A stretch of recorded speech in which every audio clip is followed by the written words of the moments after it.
Hello दोस्तों, आप सभी का स्वागत है हमारे ऑनलाइन क्लास में।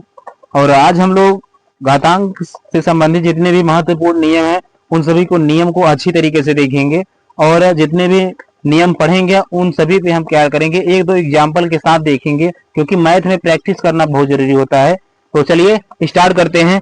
और जो भी साथी नए जुड़े हैं कृपया हमारे चैनल को सब्सक्राइब कर दें और शेयर भी कर दें, क्योंकि ऐसे ही वीडियो उन तक पहुंचते रहे। तो चलिए स्टार्ट करते हैं। तो समय न गवाते हुए हम सभी घातांक से संबंधित या मैथ से संबंधित जितने भी कॉन्सेप्ट हैं इन सभी को इस वीडियो में देखेंगे। ठीक, देखिए हमारा पहला जो नियम कहता है घातांक में क्या कहता है। यहाँ पे मैंने पहला नियम मेंशन किया गया है, यदि किसी संख्या को उसी संख्या में n बार गुणा किया जाए तो निम्नवत प्रकार से होता है। क्या निम्नवत प्रकार से इसको हम क्या कर सकते हैं, व्यक्त कर सकते हैं। जैसे कहने का अर्थ है कोई भी संख्या मान लीजिए x है, फिर x है, फिर x है, फिर x है, इन सभी क्या करिए n टाइम, मतलब लगातार n बार गुणा करते जाइए ऐसे। तो इन सभी को हम लिखने का तरीका क्या होगा, इन सभी को लिखने का तरीका यह होगा कि x की पावर क्या लिखेंगे, n लिखेंगे। यही घात का नियम है कि इसमें जो जो जैसे x का गुणा हम कितनी बार कर रहे हैं, n बार करें या m बार करें या p बार करें या q बार करें, जितनी भी बार करें उतनी हम कल क्या करेंगे, इसमें घात का ऐड करते चले जाएंगे। जैसे देखिए इसमें हमने एक एग्जाम्पल को मेंशन किया है, आप यहाँ पे देखिएगा। जैसे देखिए जैसे ए का गुणा करते चले कितनी बार करेंगे, यहाँ लिखा है ब्रैकेट में n बार। इसका कहने का अर्थ यह हुआ कि ए के घात कितना लिख दिया गया है, ए के घात n। अब देखिए ए के घात n का मतलब यह है कि मतलब ए का गुणा कितनी बार कर रहे हैं, हम n टाइम कर रहे हैं। ठीक, अब देखिए जैसे यहाँ पे ए का गुणा कितनी बार कर रहे हैं, n बार, तो इसलिए हम क्या कर दे रहे हैं, ए के घात n लिख दे रहे हैं। अब ए के घात n जो मैंने लिखा किस आधार पे लिखा, ये देखिए। जैसे देखिए अब देखिए जो यहाँ पे ए लिखा गया इसको क्या बोलते हैं, आधार। ठीक, आधार बराबर हमारा क्या हो जाएगा, ए। अब आपसे पूछा जाए प्रश्न में कि घात बताइए तो कितना हो जाएगा, n। ठीक, यहाँ पे यही लिखा गया है। अब देखिए इसमें जो इस वाले पूरे समीकरण का विश्लेषण किया गया है, यहाँ जो है n व a वास्तविक संख्या है, ये तो ठीक है, वास्तविक संख्या होनी भी चाहिए। ठीक, अब उसके बाद देखिए क्या किया गया है, जो देखिए a है, a को क्या कहेंगे, बेस यानी आधार कहते हैं। मैंने यही आपको बताया है यहाँ पे कि जो आधार बराबर हमारा क्या होगा, a हो गया। और उसके बाद देखिए और घात हमारा क्या हो जाएगा भाई, n हमारा क्या हो जाएगा, घात हो जाएगा। ठीक, तो आपसे एग्जाम में पूछता भी है, जैसे आप बताइए 3 के घात अगर 5 लिख दिया जाए तो आप इससे प्राइमरी या अदर में जैसे क्लास 6 to 8 में आपसे बहुत पूछा गया होगा कि आप बताइए कि इसमें जो आधार कितना है और घात कितना है। तो आधार कितना है भाई, 3 आधार है और हमारा घात कितना हो जाएगा, घात हो जाएगा कितना भाई, 5 हो जाएगा। ठीक, चलिए और आगे बढ़ते हैं। कहने का अर्थ यह हुआ इसमें हमारा यह नियम कहता है कि किसी भी संख्याओं को अगर हम n बार गुणा कर दे रहे हैं तो हम उस वाली संख्या के घात n लिखेंगे। ठीक, चलिए और आगे देखते हैं। अब इसमें हम जैसे देख लीजिए और एग्जाम्पल को देख लेते हैं। जैसे हम एग्जाम्पल को देखेंगे, जैसे मान लीजिए आपने लिख दिया जैसे 3 का गुणा करिए, आप करते जाइए 3 गुणा फिर 3 और फिर गुणा 3 और फिर इसके बाद 3 गुणा 3 फिर गुणा 3 और फिर गुणा 3, ऐसे कितनी बार करेंगे, n बार। ठीक, तो हम कहने का अर्थ लिखेंगे, यहाँ पे लिखेंगे 3 के घात कितना लिखेंगे, n लिख देंगे। क्यों लिखेंगे भाई, क्योंकि हम 3 का गुणा लगातार बार कर रहे हैं और कितनी बार कर रहे हैं, जितनी बार गुणा करेंगे हम उसको यहाँ पे लिखेंगे, घात में लिखेंगे। ठीक, जैसे मान लीजिए आप 4 का गुणा कितनी बार करेंगे, 4 का गुणा 4 फिर 4 और फिर 4 और फिर इसके बाद कितना कर दीजिए 4। अब आप काउंट कीजिए कि 4 का गुणा हम कितनी बार कराए हैं। यहाँ पे 1 हो गया, 2 हो गया, 3 हो गया, 4 हो गया, 5 हो गया, 6। कहने का अर्थ यह कि 6 बार हमने क्या किया है, 4 का गुणा किया गया है। तो हम आधार में किसको रखेंगे, 4 और पूरे के घात लगाएंगे कितना भाई, 6। अब इसके कहने का यह क्या हो गया, घात के रूप में हो गया। ठीक, चलिए और आगे बढ़ते हैं। एग्जाम्पल को हमने देख लिया, अब दूसरा नियम को हम देखते हैं कि दूसरा नियम हमारा यह कहता है कि गुणा करने पर यदि आधार बराबर यानी समान हो तो घातों को आपस में जोड़ दिया जाता है। कहने का अर्थ यही है इसका कि अगर आधार बराबर है, ठीक, आधार अगर बराबर है तो घातों को क्या किया जाएगा, आपस में ऐड कर लिया जाएगा, यानी कि जोड़ लिया जाएगा। जैसे देखिए आधार और घात मैंने अभी आपको बताया कि आधार क्या होते हैं और घात क्या होते हैं, इन सभी को क्या करेंगे, आप जोड़ लेंगे। ठीक, जैसे देखिए जैसे a की घात यहाँ लिखा गया है m, अब गुणा, अब फिर a की घात क्या लिखा गया है, n। अब देखिए यहाँ पे आधार इसका a है, इसका भी आधार क्या है, a। ये नियम यही कह रहा है कि जिसका आधार क्या है, बराबर हो जाएगा यानी समान हो जाएगा, उन सभी को आपस में क्या करेंगे, जोड़ लेंगे। किसको, घात को जोड़ेंगे। ठीक, तो यहाँ पे a की घात कितना हो जाएगा, m प्लस n हो जाएगा। ठीक, जो कि थंबनेल में यही सूत्र आपको लिखा गया है कि मतलब a के घात यम और गुणा a के घात n है, तो इसका जो सूत्र होगा तो यह क्या हो जाएगा, a के घात यम प्लस n हो जाएगा। ठीक, अब देखिए यह तो हो गया पहला वाला। अब देखिए दूसरा वाला देखिए। ठीक, अब हम लोग दूसरे कॉन्सेप्ट को देखेंगे।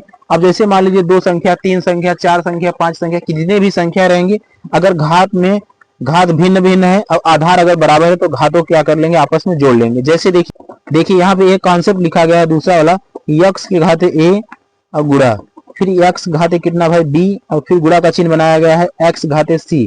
इसका कहने का मतलब यह हुआ कि आप इसको कैसे लिख सकते हैं। इसके लिए आप क्या करेंगे, x लिखेंगे, अब इसके घात देखिए कितना है, a है और प्लस का चिन्ह बनाइए, यहाँ पे कितना है b है, इस यहाँ पे देखिए कितना है, प्लस का चिन्ह बनाइए c। प्लस का चिन्ह बार बार इसलिए बना रहे हैं क्योंकि यहाँ पे कहा गया है कि आप क्या कर देंगे, घातों को आपस में जोड़ देंगे। तो कहने का अर्थ है यही, यहाँ पे यही रिजल्ट आया है कि x घाते क्या हुआ, x घाते a प्लस b और प्लस c बन गया है। ठीक, चलिए और देखते हैं आगे। अब देखिए इसमें जो तीसरा कॉन्सेप्ट हमारा जो है, इसी प्रश्न में देखिए हमारा तीसरा जो कॉन्सेप्ट यह क्या कहता है, तीसरा नियम क्या कहता है, यदि घातांक बराबर हो तो गुणा करने पर, मतलब कहने का अर्थ यह है कि अगर घात बराबर हो, जैसे आप यहाँ पे आधार बराबर इस वाले नियम में था, अब इस वाले में नियम में अगर घात बराबर हो जाए तब क्या करेंगे आप। जैसे देखिए a के घात अगर x आ रहा है और गुणा, अब b के घात फिर भी x आ रहा है फिर गुणा, और c के घात x आ रहा है। ठीक, तो आप क्या करेंगे, देखिए इसका भी x है घात, इसका भी x घात है, इसका भी घात x है, तो आप हम क्या कर सकते हैं, a b c लिख सकते हैं, ब्रैकेट में पूरे के घात x डायरेक्ट लगा सकते हैं। क्या लिख सकते हैं भाई, x लिख सकते हैं डायरेक्ट। ठीक, तो कहने का अर्थ यह है कि अगर अलग अलग क्या है, आधार अलग अलग है और घात समान है, तो इन सभी को आप क्या करते हैं, ए बी सी के पूरे घात क्या लिख सकते हैं, x लिख सकते हैं। ठीक, और या तो फिर आप देखिए यहाँ पे अलग भी लास्ट में लिखा गया है, a के घाते x, गुणा का चिन्ह मत बनाइए, b के घाते x और c के घाते x लिख दिए, तब पर भी यह इक्वेशन आपस में क्या रहेंगे, समीकरण बराबर रहेंगे। ठीक, चलिए और आगे देखते हैं। देखिए इसी में देखिए तीसरे वाले में दूसरा कॉन्सेप्ट दिया गया है, एक चीज यहाँ पे समझाया गया है कैसे, जैसे देखिए अब वही चीज इसको समझाया गया है आपके गणितीय रूप में। जैसे a के घाते 2 लिखा गया है गुणा, b के घाते 2 लिखा गया और c के घाते 2 लिखा गया। अब देखिए इसमें घात सभी का क्या है, बराबर है, यानी 2 2 है। अब हम इसको क्या करेंगे, इन सभी को आधार को क्या कर देंगे, आपस में मल्टीप्लाई के रूप में लिख देंगे और पूरे के घात लगा देंगे, कितना भाई 2। ठीक, ये चीज यही लिखा गया है। ठीक, आप समझिए कि जैसे अगर घात आधार बराबर है तो घातों क्या करेंगे, आपस में जोड़ लेंगे, लेकिन अगर घात ही बराबर हो जाए, जैसे यहाँ पे घात है, यहाँ पे 2 घात है, यहाँ पे 2 घात है, अगर ये सभी बराबर हो जाए तो हम घातों आधारों क्या कर देंगे, आपस में गुणा कर लेंगे। ठीक, चलिए और आगे बढ़ते हैं। कहता है अब जैसे मैंने एक एग्जांपल ले लिया, जैसे आप सभी से दिखा दे रहा हूं आप सभी को, जैसे हमने 3 के घात ले लिया 2 और गुणा, और उसके बाद 2 के घात मैंने 2 ले लिया, और उसके बाद क्या किया, 5 के घात मैंने 2 ले लिया। ठीक, अब आपसे पूछा जाए कि इसका शॉर्ट फॉर्म या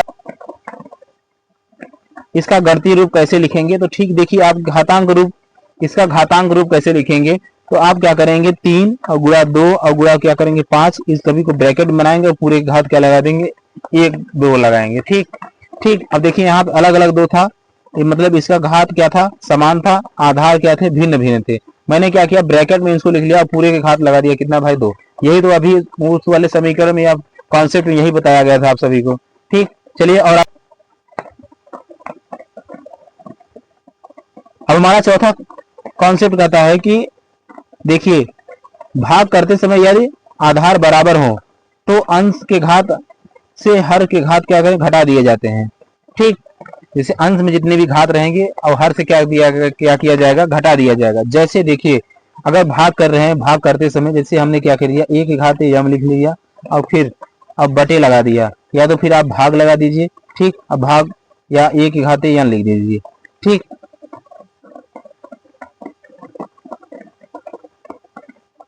देखिए हमने क्या किया, a के घात जैसे हम यम लिख दे रहे हैं, ठीक, अब बटे अब a के घात यम लिख दे रहे हैं। अब यह दोनों क्या हो गए, भाग के रूप में, या यही चीज लिखा है, भाग करते समय यदि क्या हुआ, आधार बराबर है, तो इसमें देखिए आधार इसका भी a है, इसका भी a है, तो घातों के क्या करेंगे, अंश के घात, अंश का घात कितना है भाई, यम है, ठीक, हर के घात से क्या करेंगे, घटाएंगे। हर का घात कितना है, n, इन दोनों को आपस में घटा देंगे, न कि आधार को, घात घात को घटाएंगे। ठीक, तो इसमें क्या बन जाएगा हमारा फार्मूला, a के घात क्या बन जाएगा, m माइनस n बन जाएगा। ठीक, तो ये हमारा कॉन्सेप्ट बनेगा, क्या हुआ भाई, अगर आधार बराबर है भाग के रूप में, तो दोनों घातों क्या कर देंगे, यहाँ पे घटा दिया जाएगा। ठीक, चलिए देखिए कैसे। जैसे देखिए एक एग्जाम्पल को हम लोग देखेंगे, उसके बाद अच्छी तरीके से समझ में आएगा। जैसे 5 घात हमने लिख दिया कितना भाई, 7। 5 घात हमने लिख दिया 7 को, अब भाग का चिन्ह बना दिया, और फिर 5 घाते कितने लिख दिया भाई, 3 को। ठीक, अब आपसे पूछा जाए कि इन सभी इसको हल करिए, आप पहले 5 गुणा 7 बार करेंगे, फिर 5 गुणा 3 बार करेंगे, तो ऐसे नहीं करेंगे। ठीक, अब देखिए क्या करेंगे, हमारा यह सूत्र कहता है कि अगर क्या करेंगे, आधार बराबर है, आधार देखिए इसका भी बराबर है, इसका भी, दोनों का आधार बराबर है, हम क्या करेंगे, घातों को आपस में घटा देंगे। तो 5 घाते क्या करेंगे, 7 माइनस क्या कर देंगे, 3।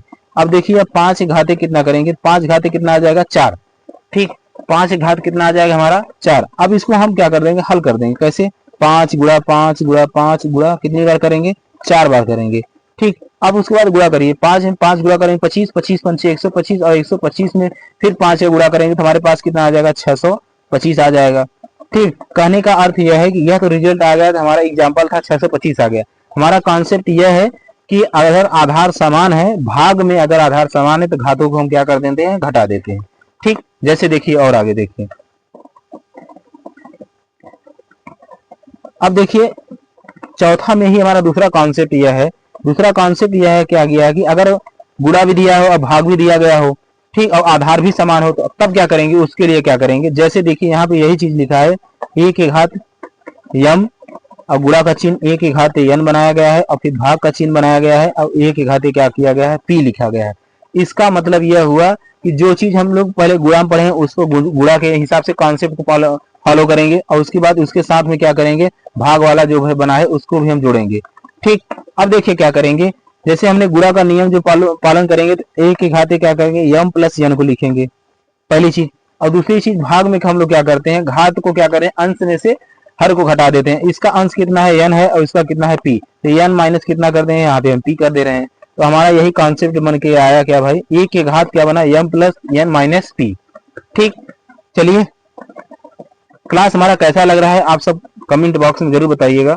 जैसे एक एग्जांपल हम लोग इसके देख लेते हैं। जैसे देख लीजिए, अगर हमने लिख दिया कितना भाई, 3 के घात यहाँ पे लिख दिया 4, ठीक, और गुणा का चिन्ह बना दिया। अब 3 के घात मैंने लिख दिया कितना भाई, 2, और उसके बाद भाग का चिन्ह बना दिया। अब फिर 3 के घात मैंने लिख दिया कितना भाई, 3 लिख दिया। अगर सपोज अगर ये एग्जाम्पल हमने ले लिया, अब हम क्या करेंगे, 3 के घात लिखेंगे कितना, 4 लिखेंगे, और प्लस प्लस क्यों लगा रहे हैं, क्योंकि यहाँ पे गुणा है, तो हम क्या करेंगे, जोड़ेंगे। ठीक, और उसके बाद यहाँ पे भाग का चिन्ह है, तो हम क्या करेंगे, माइनस करेंगे। अब देखिए 3 के घात पूरे को बनाएंगे, अब इसको जोड़िए।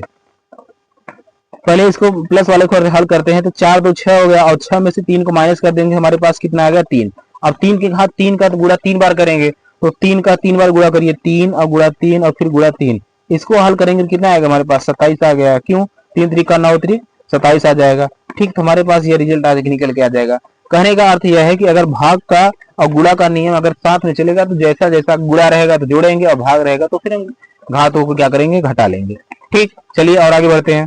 पांचवा हमारा नियम यह कहता है, पांचवा हमारा नियम क्या कहता है भाई, देखते हैं। यदि किसी पूर्णांक पर ऋणात्मक घात हो तो उसे निम्नवत लिख सकते हैं। कैसे, देखिए जैसे किसी पूर्णांक का है, कोई पूर्णांक है, उसको हम क्या करें हैं, ऋणात्मक घात है, तो उसको हम क्या करेंगे, पॉजिटिव में कैसे लिखेंगे। जैसे देखिए, अगर a की घात अगर m है, माइनस m है, ठीक, अब इसको हम पॉजिटिव घात में बनाना है, तो कैसे बनाएंगे, हम इसके लिए क्या करेंगे, एक बटा लगाएंगे, और उसके बाद इसको क्या कर देंगे, अंश में यह था तो पूरक हम क्या कर देंगे, हर में कर देंगे। ये हमारा क्या हो गया, पॉजिटिव हो गया। एक बटा क्या हो जाए, एक घात m हो जाएगा। ठीक, घातांक का नियम यही होता है। यह कॉन्सेप्ट ये सब बहुत ही यूज होते हैं जब आप लोग क्वेश्चन सॉल्व करेंगे तब। ठीक, जैसे देखिए a के घाते माइनस m है, तो इसको मैंने क्या किया, पॉजिटिव वैल्यू बनाने के लिए एक बटा क्या किया, a के घाते m कर दिया। ठीक, और भी देख लेते हैं। जैसे देख लिए, अगर हमने क्या कर दिया, y के घाते माइनस p लिख दिया। ठीक, अब आपको कहा जाए इसको पॉजिटिव वैल्यू बनाइए, तो आप क्या करेंगे, एक बटा y के घात क्या लिखेंगे, p लिख दे देंगे, तो ये हमारी पॉजिटिव वैल्यू बन गई। ठीक, अब देखिए और आगे देखते हैं। जैसे देखिए यहाँ पे लिखा है a की घात m बराबर 1/a की घात माइनस m। अब कभी कभी सवाल में ऐसी कंडीशन आती है आप सभी को कि अंश को हर में ले जाने के लिए क्या करते हैं, घात को माइनस करते हैं। जैसे देखिए यहाँ पे लिखा गया है, जैसे हमने a की घात m लिख दिया, ठीक। और उसके बाद अब हम इसको बोला जाए कि आप सब इसको ऋणात्मक घात में बनाइए, तो आप क्या करेंगे, 1 लिखेंगे। अब यहाँ पे चिन्ह क्या था, पॉजिटिव था, तो नीचे जाएगा कितना भाईगा, माइनस में हो जाएगा, a की घात माइनस m हो जाएगा, ठीक। कहने का अर्थ यह है कि आप जो भी चिन्ह यहाँ पे रहेगा इसको विपरीत आएगा तो यहाँ पे विपरीत चिन्ह होगा, ठीक। जब आप बटे में लेके आएंगे तो उसका जस्ट अपोजिट चिन्ह होगा। चलिए देखिए,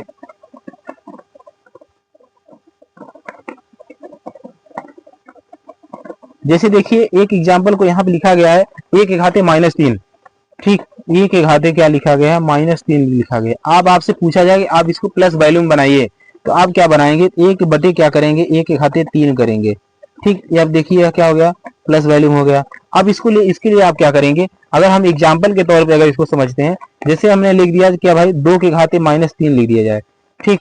चलिए और संख्या देखते हैं, जैसे मान लीजिए 2 की घात क्या कर दिया मैंने, -4 कर दिया। अब आपसे पूछा जाए कि आप इसका मान ज्ञात करिए, तो आप जैसे 2 का गुणा -4 बार तो करेंगे नहीं, इसी के लिए आप क्या करेंगे, इसको पहले प्लस वैल्यू में बनाएंगे, तो 2 घात कितना हो जाएगा, 1/2 के घात कितना हो जाएगा, 4 हो जाएगा, यानी कि 1/2 के घात 4 हो जाएगा। अब हम इसको क्या करेंगे, इसको 2 का गुणा कितनी बार करेंगे, 4 बार करेंगे, 2 गुणा 2 और गुणा 2 और गुणा 2। अब इसको हम क्या करेंगे, इसको हम हल करेंगे। कैसे हल करेंगे, देखिए 2 का गुणा 2 में करिए 4 और 4 दूना 8 और 8 दूना 16, तो ये हमारे पास कितना हो जाएगा, 1/16 हो जाएगा, ठीक। इस हिसाब से हम लोग क्या करेंगे, इन सभी प्रश्नों का जैसे इस तरह के प्रश्न दे दिया जाए 2 के घात -4, इसलिए इसको हम प्लस वैल्यू में पहले इनका आधार चेंज करेंगे और घात को भी चेंज करेंगे। तो घात क्या था, माइनस था, इसको हम मैंने क्या बना दिया, प्लस बना दिया यहाँ पे। और उसके बाद हमने क्या कर दिया, 1 में कितनी बार गुणा किया, 4, और 4 का सभी का गुणा करके लिख दिया, तो 1 कितना आ जाएगा, 16। ये अगला हमारा कॉन्सेप्ट कहता है, अगला हमारा कॉन्सेप्ट क्या कहता है, इन सभी को हम समझते हैं अच्छी तरीके से। जैसे देखिए छठवां हमारा कॉन्सेप्ट कहता है, यदि घातांक के ऊपर घातांक लगी हो तो घातांकों का आपस में क्या करते हैं, गुणा कर देते हैं। जैसे एक घात पे घात लगी हो तो इन सभी क्या कर देते हैं, आपस में गुणा कर देते हैं। जैसे देखिए एक कॉन्सेप्ट यहाँ लिखा गया है, इन सभी को हम देखते हैं। जैसे एक घात क्या लिखा गया है, यम, और पूरे के घात यन लिखा गया। अब इसको हम ब्रैकेट हटाना चाहते हैं, तो हमको बताया मैंने कि घात के ऊपर घात लगी है तो आपस में क्या करते हैं, घातों को क्या करते हैं, गुणा कर देते हैं। तो यह इसका आधार हो गया, ए हो गया। लेकिन इन सभी का यम गुणा क्या कर देंगे, यन कर देंगे, ठीक। तो एक घाते क्या हो गया, यम और यन हो गया, ठीक। यही चीज यहाँ पे एक घाते यम और यन लिखा गया है। चलिए और आगे देखते हैं। जैसे देखिए एक चीज नीचे चीज और कॉन्सेप्ट लिखा गया, एक घाते यम लिखा गया है और पूरे के घाते 1 क्या लिखा गया है, यन लिखा गया है, ठीक। अब इसके लिए यह कॉन्सेप्ट समझिएगा कि जब हम लोग भिन्नों का गुणनखंड पढ़े होंगे या पढ़ाएंगे हम आप सभी को, तो उसमें आपको बताएंगे कि जैसे अंश का गुणा अंश में करते हैं। जैसे मान लीजिए a/b है और गुणा c/d है, तो आप सब जब गुणा करेंगे तो अंश का गुणा अंश में करेंगे और हर का गुणा हर में करेंगे। यही चीज कॉन्सेप्ट यहाँ पे लागू होने वाला है। जैसे देखिए एक घाते यम और गुणा 1 क्या लिखेंगे, यन लिखेंगे, यही चीज लिखेंगे। अब आपको बताइए गुणा कैसे करेंगे। गुणा करने के लिए हम लोग क्या करेंगे, एक घाते क्या करेंगे, इसके बटे 1 लिखेंगे, यम का गुणा 1 में करेंगे और यन का गुणा किसी में करेंगे, 1 में करेंगे, ठीक। अब क्या करेंगे, एक घाते यम और पूरे के बटे क्या लिख लेंगे, यन किया। कहने का अर्थ यह है कि जब हमने इसको सॉल्व किया और उसके बाद हमारे पास रिजल्ट कितना निकल के आया, एक घाते कितना निकल के आया भाई, यम बटा यन निकल के आया, ठीक। यही चीज यहाँ पे लिखा गया है। चलिए और आगे देखते हैं। अब देखिए एक चीज और लिखा गया है यहाँ पे, जैसे एक कॉन्सेप्ट लिखा गया है, एक घाते यम और पूरे के घात कितना लिखा गया है, यन, और उसके भी घात कितना लिखा गया है, टी लिखा गया है। अब आपसे पूछा जाए कि इसको आप सरलतम रूप में लिखिए, तो आप कैसे लिखेंगे, ठीक। तो इसके लिए लिखने के लिए आप क्या करेंगे, जितने भी मैंने बताया था घात के ऊपर घात जितने भी, उन सभी क्या करेंगे, आपस में गुणा कर लेंगे। तो एक की घात हमारा आधार कितना है, ए, लेकिन पूरे की घात कितना है, यम और गुणा यन और गुणा कितना भाई, पी। इस हिसाब से आप आपस में क्या करेंगे, इन सभी को आपस में गुणा कर लेंगे। अब देखिए अब क्या करेंगे, एक की घाते क्या हो गया, यम यन और उसके बाद कितना हो जाएगा, पी, ठीक। तो कहने का अर्थ है इसको मैंने हल किया तो हमारे पास आ गया कितना, एक घाते यम गुणा यन गुणा पी।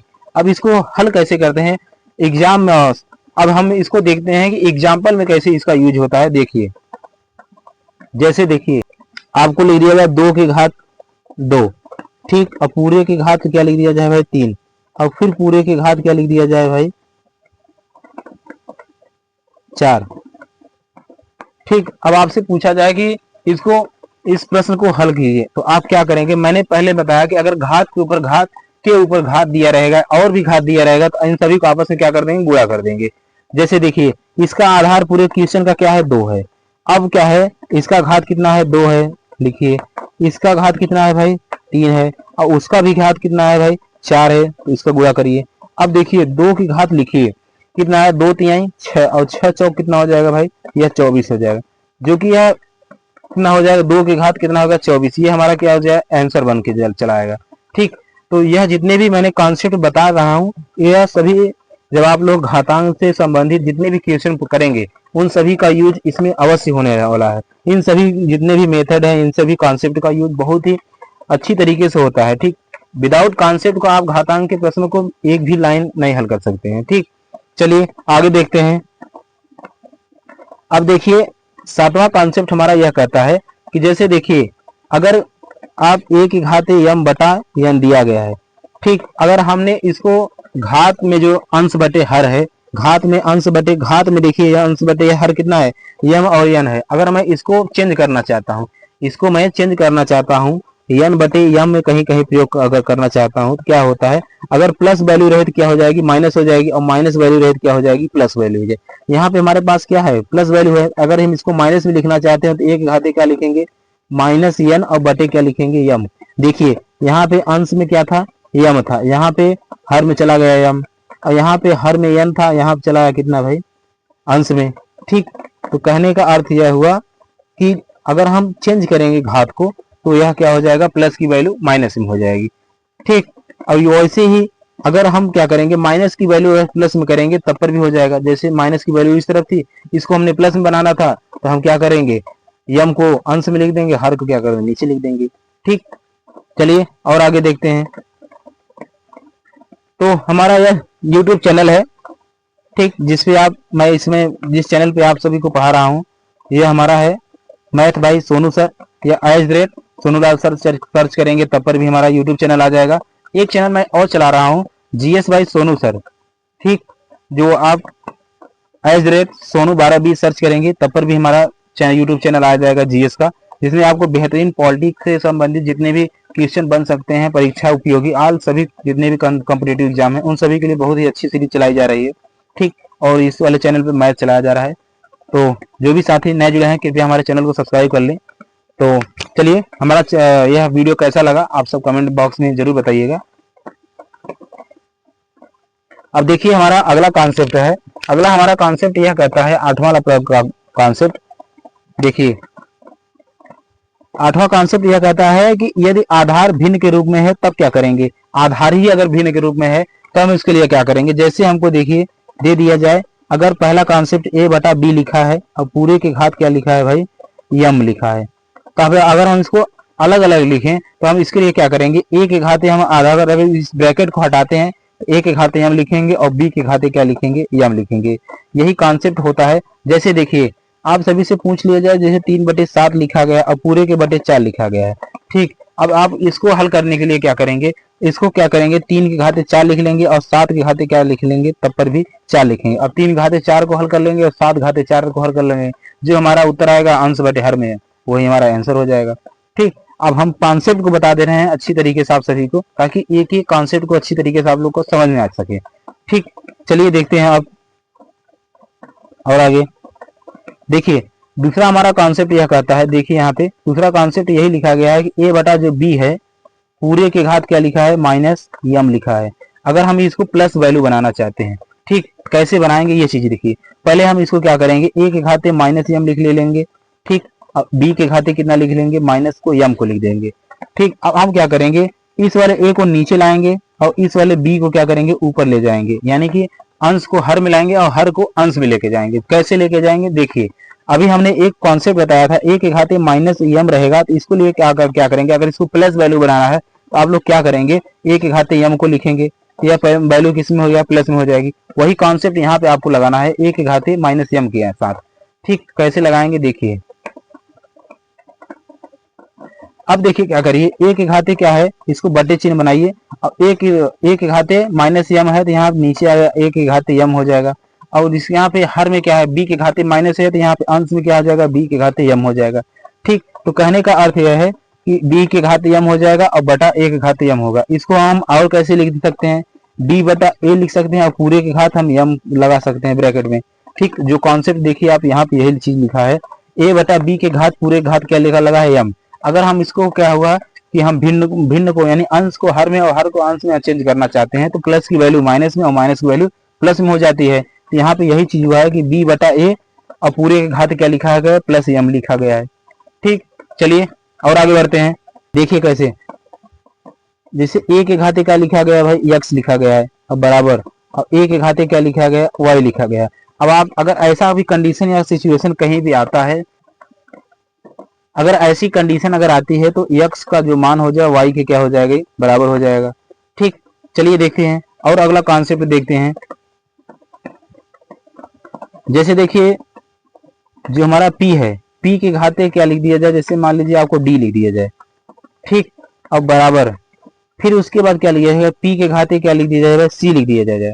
ठीक, अगर p के घाते d लिखा है बराबर और p के घाते c लिखा है, अगर दोनों तरफ आधार आधार क्या है, बराबर है, तो घाते भी आपस में क्या हो जाएंगी, बराबर हो जाएंगी। तो यानी कहने का अर्थ यह हो जाएगा d बराबर क्या हो जाएगा भाई, c हो जाएगा। ठीक, चलिए और आगे देखते हैं। यही चीज यहाँ पे लिखा गया है कि a घाते x बराबर a घाते y है, तो दोनों के x बराबर क्या कर दिया गया, y कर दिया गया है। नीचे वही सेम जस्ट उसका अपोजिट दिया गया है, उल्टा दिया गया है। a के घाते x बराबर y के x के घाते a और बराबर y के घाते a दिया गया है। तो इसका कहने का अर्थ है कि आप देखिए घात अगर बराबर है तो यह आधार भी आपस में क्या हो जाएंगे, बराबर हो जाएंगे। ठीक, चलिए अब 10वां कॉन्सेप्ट को देखते हैं। देखिए 10वां कॉन्सेप्ट हमारा यह कहता है कि किसी भी संख्या के घात अगर 0 है, किसी भी संख्या के घात अगर 0 है तो उसका मान हमेशा क्या हो जाएगा, 1 होगा। यही चीज यहाँ पे इस नियम में लिखा गया है। यदि किसी संख्या का घात अगर 0 है, ठीक, तो उसका जो मान होगा कितना हो जाएगा भाई, 1 हो जाएगा। जैसे देखिए यहाँ पे x घात कितना लिखा है भाई, 0, तो इसका मान कितना हो जाएगा, 1। अब यहाँ देखिए 5 घात लिखा है 0, तो इसका मान कितना हो जाएगा, 1। अब देखिए यहाँ पे जैसे 10 घात 0 लिखा है तो इसका मान कितना हो जाएगा, 1 हो जाएगा। का अर्थ यह है कि किसी भी संख्या कितनी भी बड़ी संख्या क्यों ना हो, अगर उसके घात 0 लगा है तो उसका मान सदैव कितना हो जाएगा, 1 ही हो जाएगा। ठीक, यह कॉन्सेप्ट अच्छी तरीके से आप लोग ध्यान रखिएगा। चलिए हमारा क्लास कैसा लगा आप सब कमेंट बॉक्स में जरूर बताइएगा। यह रहा हमारा यूट्यूब चैनल जिसपे आप सभी देख पा रहे हैं, तो हमारे चैनल को सब्सक्राइब कर लीजिएगा। और हमारा क्लास कैसा लगा आप सब कमेंट बॉक्स में जरूर बताइएगा। और जितने भी आपके मित्र दोस्त हैं उन सभी तक यह वीडियो अच्छी तरीके से पहुंचा दीजिए, क्योंकि ऐसे वीडियो हम इस चैनल पर बनाते हैं। तो कैसा हमारा यह क्लास लगा आप सब कमेंट बॉक्स में जरूर बताइएगा, और शेयर भी करिएगा और लाइक भी कर दीजिएगा चैनल को। तो चलिए मिलते हैं नेक्स्ट वीडियो में, तब तक के लिए जय हिंद, जय भारत।